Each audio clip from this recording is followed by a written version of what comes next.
Of all the grooming and style decisions a man over 60 makes, there is one that sits directly on the face, at the exact center of every first impression, every conversation, every photograph, and that most men have not revisited in years, sometimes decades. The decision about which glasses to wear. Glasses are not a finishing detail. They are not an accessory in the secondary sense of a belt or a pocket square. They are a primary feature of the face, as present as the jaw, as visible as the eyes, as central to the overall impression as the haircut. A frame that does not work with the face makes the face look different than it is.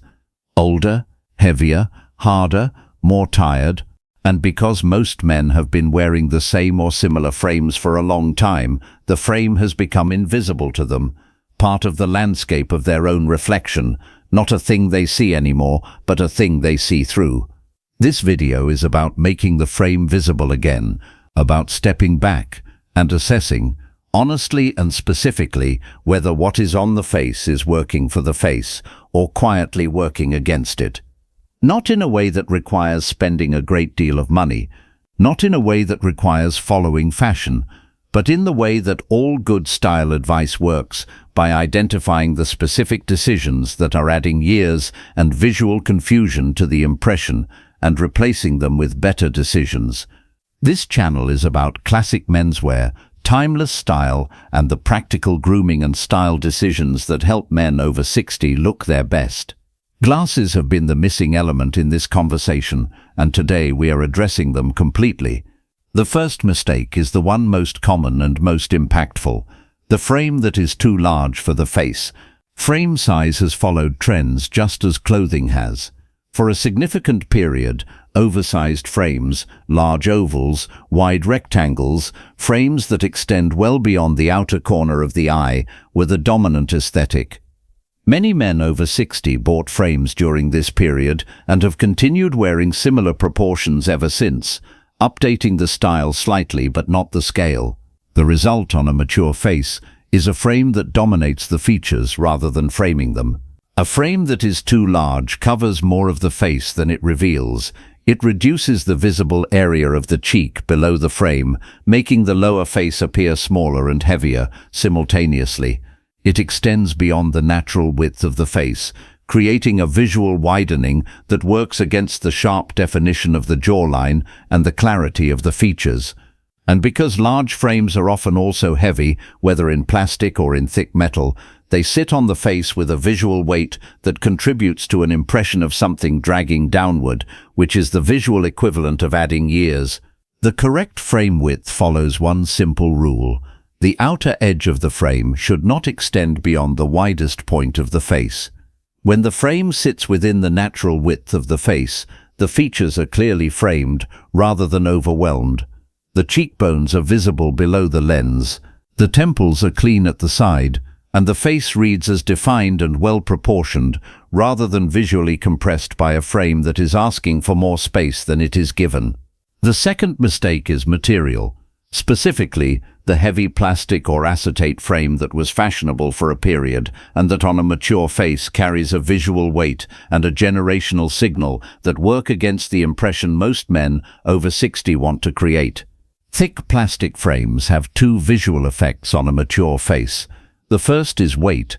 A thick frame adds visual mass to the area around the eyes and nose, an area that, with age, may already be carrying the slight softening and fullness that comes naturally.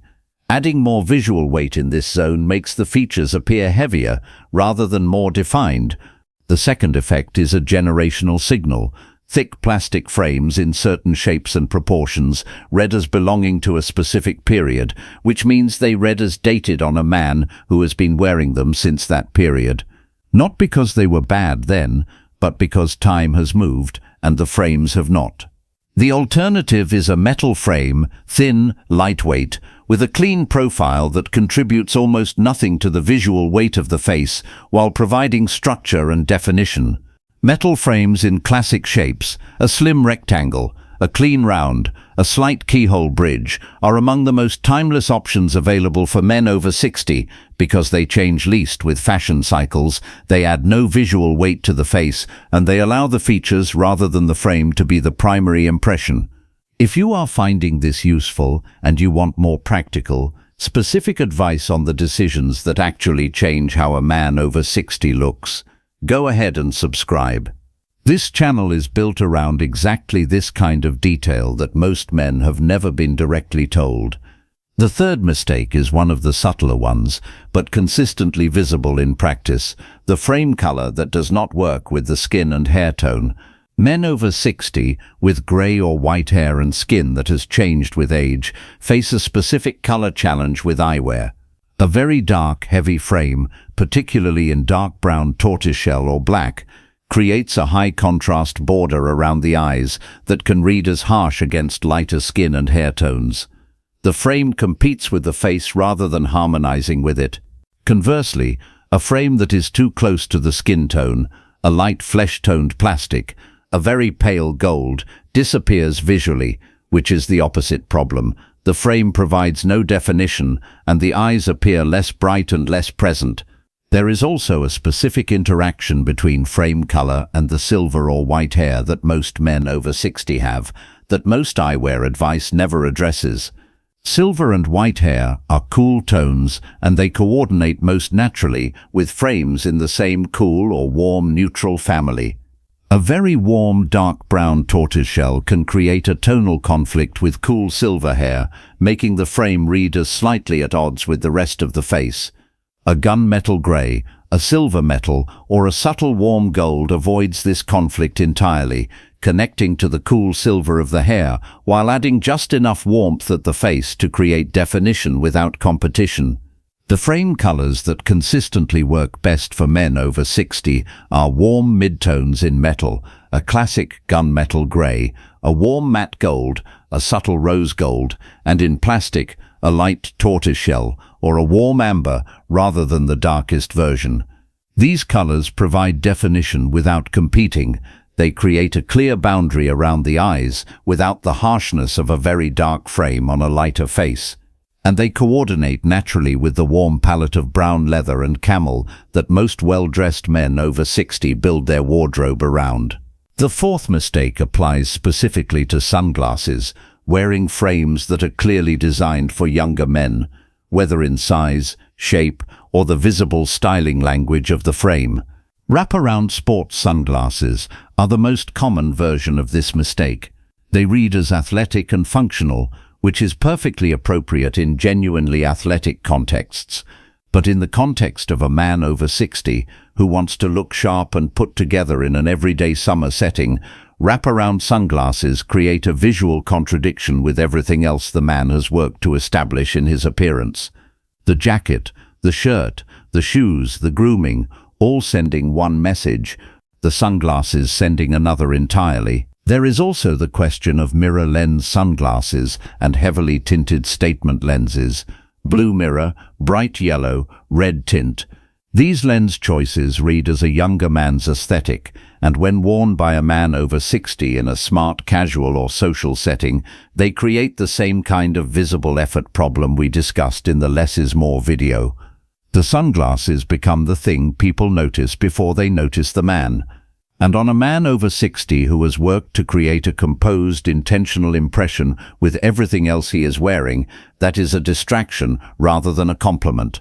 The sunglass that works for men over 60 in most everyday contexts is the same classic metal frame as the prescription option, a clean, slim rectangle, a keyhole bridge, or a subtle round in a warm metal tone with a lens that is dark enough to provide genuine protection without the mirrored or extreme color that reads as a younger man's choice. The aviator is the most forgiving of the classic sunglass shapes for men over 60 because its proportions are broad, but its profile is slim and its visual language is timeless rather than generational. Now I want to hear from you directly. What kind of frames are you currently wearing, and which of these mistakes do you think applies to you most? Tell me in the comments. I read every one and want to know exactly where most men are starting from with this. The fifth element is the one that connects all the others, the fit of the frame on the face.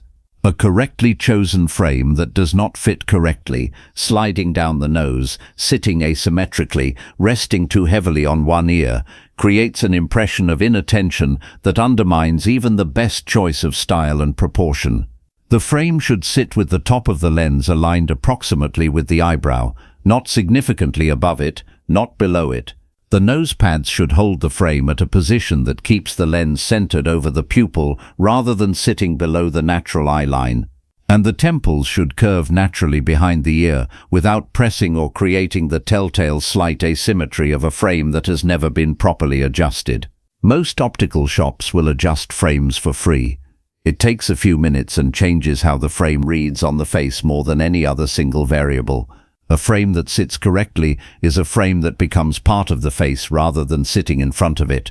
And a frame that is part of the face does what good glasses should always do: create the impression that this man's face, framed and supported by the right eyewear, is the best version of itself. Here is the complete framework for glasses after 60. Frame width no wider than the face at its widest point. Metal over heavy plastic. Slim profile, low visual weight. Frame color in warm midtones that define without competing. Gunmetal, warm gold, light tortoiseshell. Sunglasses in classic shapes with slim profiles. Aviator, clean rectangle, subtle round, and fit adjusted by a professional so the frame sits correctly and symmetrically on the face. These are not complicated decisions. None of them require luxury.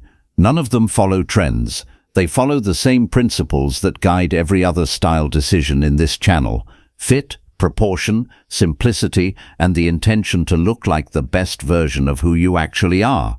A well-dressed older man pays attention to everything that is visible, and nothing is more visible, more present, or more central to the overall impression he creates than what is sitting on his face. So here is the challenge. Look at the frames you are currently wearing, both prescription and sunglasses if you have both. Apply the 5 principles. Is the width correct?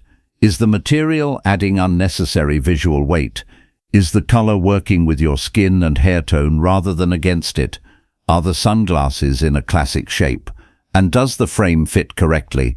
If the answer to any of these is no, you now know exactly what to address.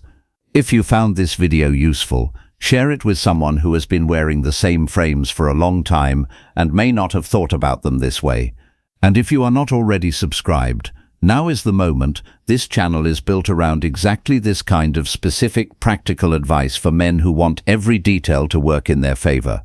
In the next video, we are going into haircut mistakes that quietly age men over 60 and exactly what to ask the barber instead. You will not want to miss that one.